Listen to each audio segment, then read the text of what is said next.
John Perkins foi por bastante tempo uma figura respeitada dentro da iniciativa privada estadunidense. Funcionário de influente empresa de logística, especializada em cálculos e projeções de infraestrutura. Ele viajou o mundo prestando assessoria a governos diversos, vendendo as maravilhas que gastos com estradas, sistemas elétricos e barragens poderiam fazer para o desenvolvimento de nações pobres. Um tipo de executivo que muitos veriam como comum nesse tipo de negócio. Perkins, porém, discorda. Para ele, sua qualificação mais exata seria assassino econômico. Para Perkins, os fatos mais importantes geralmente se escondem por trás das reportagens que fingem revelá-los, e é portanto necessário conhecer a história por trás da história. Perkins sabe bem do que está falando, porque ele próprio era um dos agentes que trabalhavam na moita, determinando a política pública de vários países pobres, em nome dos Estados Unidos, a mando das agências de inteligência norte-americanas. John Perkins é autor de Confissões de um Assassino Econômico, uma autobiografia que expõe, de maneira assustadoramente crua, os esquemas subterrâneos, através dos quais se entrelaçam os interesses e métodos do governo dos Estados Unidos da América, das grandes corporações e de instituições financeiras multilaterais. Aproveita, dê o like e se inscreva no canal. Economista de formação, Perkins teve uma carreira meteórica, ex-aspirante ao Serviço Secreto dos Estados Unidos da América e veterano de uma temporada na Amazônia, junto ao Corpo de Paz do Exército. Ele foi contratado, em fins dos anos 1960, pela Chaste Menke, empresa especializada em logística e infraestrutura, ramo de companhias como a Halliburton ou a Bechtel, que atuam hoje na reconstrução do Iraque. Seu trabalho, porém, ia além da simples busca por lucros. Perkins era o que no mundo da espionagem costuma-se designar assassino econômico. Seu objetivo era garantir, através da manipulação de dados macroeconômicos, o endividamento deliberado de nações subdesenvolvidas. O jogo funcionaria assim. A Main ofereceria a certo país um plano para a modernização de sua infraestrutura. Os técnicos da companhia manipulariam suas projeções, inflando estatísticas de crescimento no setor elétrico e outros, e garantiriam que a empresa contratada fosse norte-americana. Para bancar o investimento, facilitariam linhas de crédito com instituições financeiras multilaterais, sob forte influência dos Estados Unidos da América, como o Banco Mundial. Não coincidentemente, essa empresa também trabalhava para a inteligência americana. Especializada em energia hidrelétrica, a Main servia como veículo para uma atividade, que é conhecida por qualquer pessoa que não lê jornal: o controle econômico de países em desenvolvimento através de débito, mas acima de tudo, através das condições do empréstimo. Numa troca frequentemente injusta, empréstimos bilionários são concedidos, sob a condição de que o dinheiro seja usado para pagar obras monumentais contratadas somente de empresas amigas. É a isso que eu me refiro quando falo do governo como mero agente de transferência de renda, de milhões de pagadores de impostos para uma meia dúzia de privilegiados, inflando as necessidades de investimento em infraestrutura e condicionando sua realização a empresas estadunidenses. A Main mataria dois coelhos com uma só martelada.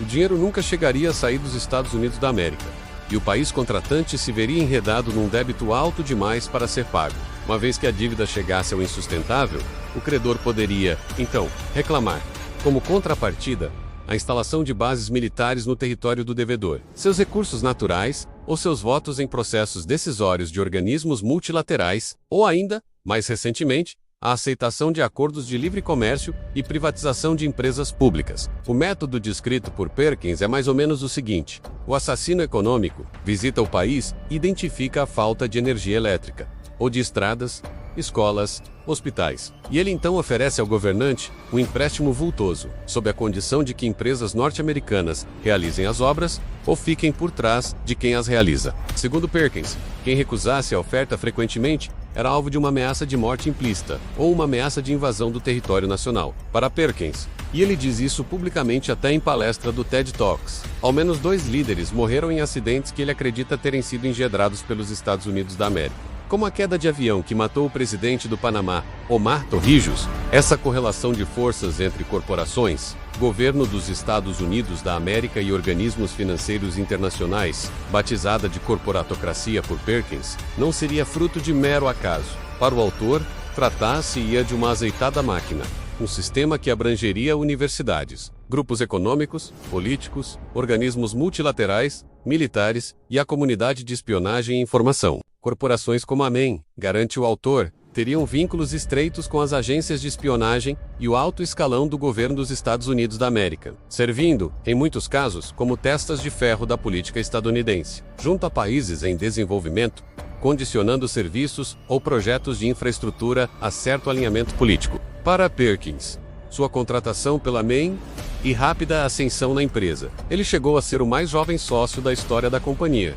Seria um resultado de sua experiência no exército e de seu flerte junto à comunidade de inteligência. Seu nome teria sido, ele acredita, indicado por agências governamentais. Para além disso, ele garante no livro que seu treinamento na corporação foi bancado pelo serviço secreto estadunidense, que teria designado uma misteriosa agente, Claudine, como responsável por sua formação como assassino econômico. Por conta disso tudo, um assassino econômico funcionaria como uma espécie de linha de frente da política externa estadunidense. Eles trabalham em corporações influentes, circulam pelo mundo acadêmico, escrevem livros, têm espaço garantido na imprensa. Sua missão seria a de infiltrados em círculos de influência diversos, alinhar a política e a economia dos países em desenvolvimento aos interesses do governo dos Estados Unidos da América e de grandes grupos econômicos. Os assassinos econômicos não estariam, porém, sozinhos em sua missão. Se mal-sucedidos em seu trabalho, entrariam em cena outros protagonistas.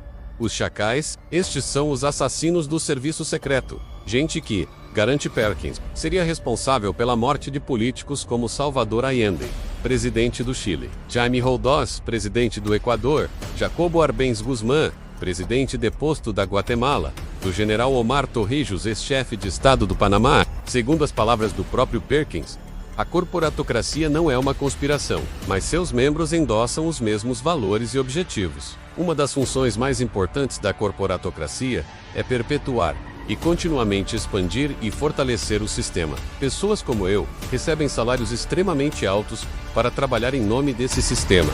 Se a missão falhar, uma forma mais maliciosa de assassino é convocada, o chacal, um assassino de verdade. E se esse falhar, então a missão é transferida para o exército. Este livro é a confissão de um homem que, quando era um assassino econômico, fez parte de um grupo relativamente pequeno. Hoje o número de pessoas que fazem o mesmo trabalho é bem maior. Eles têm títulos mais eufemísticos e caminham pelos corredores da Monsanto, General Electric, Nike, General Motors, Walmart e praticamente toda grande corporação no mundo, subornando guarda-costas e promovendo atentados. Os métodos dos chacais são um tanto menos sutis que os dos assassinos econômicos. E, como estes, os chacais também falham às vezes. Neste caso, uma última e truculenta medida é tomada. É hora de chamar o exército. O Iraque, velho alvo da política externa dos Estados Unidos da América, aponta o autor, seria um caso clássico dessa dinâmica intervencionista. Apesar dos assassinos econômicos, Saddam nunca foi seduzido pelas propostas das corporações norte-americanas. Seus guarda-costas, dos mais bem treinados do mundo, teriam debelado não poucos atentados contra sua vida.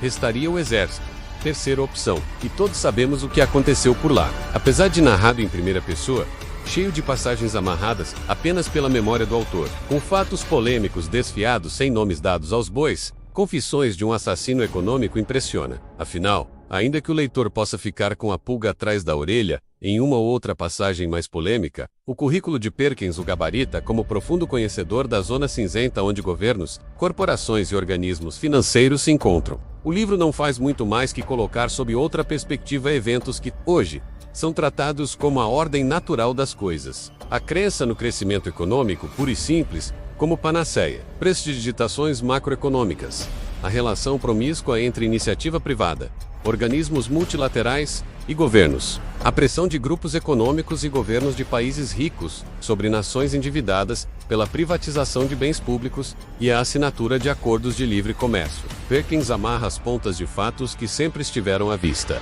Não à toa, ele comenta que a obra maior dos assassinos econômicos da velha guarda, como ele, foi justamente a transformação de suas diretrizes econômicas, macetadas em fundamentos acadêmicos. Entre idas e vindas, Confissões de um Assassino Econômico levou mais de uma década para ser gestado. Perkins admite ter aceitado suborno para abandonar o livro em meados da década de 1980. Após os atentados de 11 de setembro de 2001, resolveu terminar a obra e procurar uma editora. Após negativas de vários grupos editoriais, o livro foi finalmente lançado, em 2004, pela independente Parrott Kohler Publishers. Hoje vocês souberam de uma história que vai mudar a forma como vocês veem a economia mundial. Já tinham ouvido falar dos assassinos econômicos? Não, não é ficção.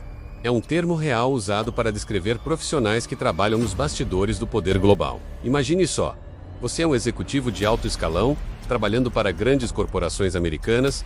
Sua missão? Convencer países em desenvolvimento a aceitar empréstimos enormes para projetos de infraestrutura. Parece uma proposta tentadora, não é mesmo? Mas existe um lado obscuro nessa história. Esses empréstimos vêm principalmente do Banco Mundial e outras instituições financeiras internacionais. O dinheiro é real. Os projetos são grandiosos, mas há uma armadilha cuidadosamente planejada. As nações mais pobres acabam assumindo dívidas que jamais conseguirão pagar. E aqui está o ponto crucial. Quando esses países não conseguem quitar suas dívidas, as corporações americanas entram em cena. Elas começam a exigir favores como acesso a recursos naturais, bases militares ou apoio político em votações importantes na ONU. É um sistema sofisticado de espionagem econômica. Os assassinos econômicos são treinados para identificar países com recursos valiosos e convencer seus líderes a aceitar esses acordos aparentemente vantajosos. Eles usam projeções econômicas superestimadas, promessas de prosperidade e, às vezes, até mesmo subornos. Mas você deve estar se perguntando: como isso afeta o cidadão comum? Bem, quando um país está sufocado por dívidas externas, quem paga a conta é o povo. Os recursos que deveriam ir para educação, saúde e desenvolvimento social são desviados para pagar juros astronômicos. O mais interessante é que esse sistema não é novo. Desde o fim da Segunda Guerra Mundial, os Estados Unidos têm usado essa estratégia para expandir sua influência global. É uma forma moderna de colonialismo. Mas em vez de exércitos, usam-se planilhas e contratos. Vamos falar de números reais. Muitos países da América Latina, África e Ásia têm mais de 50% de seu PIB comprometido com dívidas externas. Isso significa que metade de tudo que produzem vai para pagar empréstimos que, em muitos casos, já foram pagos várias vezes só em juros. Mas nem tudo está perdido. Alguns países começaram a se conscientizar e buscar alternativas. Estão fortalecendo suas economias locais, diversificando parceiros comerciais e, principalmente, sendo mais cautelosos com empréstimos internacionais, como aconteceu com o Mercosul, a Aliança do Pacífico e, mais recentemente, com o BRICS. Muito obrigado por assistir o vídeo até aqui, e nos vemos na próxima estratégia.